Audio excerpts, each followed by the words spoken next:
কোন মানুষ যদি বিছানা যাওয়ার পরে ডান কাতে শোয়, ডান কাতে শুয়ে যদি একটা বাক্য 3 বার পড়ে, কয়বার?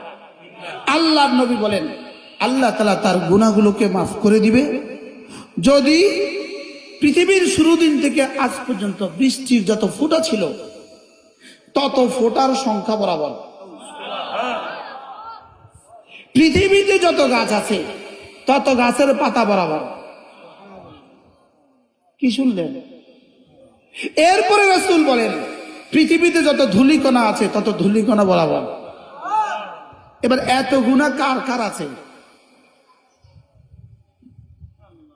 কোন মুমিনের এত গুনাহ আছে? তাহলে এই বাক্যটা যদি আপনি পড়েন ডান কাতে শুয়ে, বলবো বাক্যটা বলবো, আস্তাগফিরুল্লাহাল্লাযী লা ইলাহা ইল্লা হুয়াল হাইয়ুল কাইয়্যুম ওয়া আতুবু ইলাইহি লা হাওলা ওয়ালা কুওয়াতা ইল্লা বিল্লাহ। আজ থেকে পড়বো তো? বলেন ইনশাআল্লাহ। রাসূল জীবনে যখন যা করেছেন বলেন,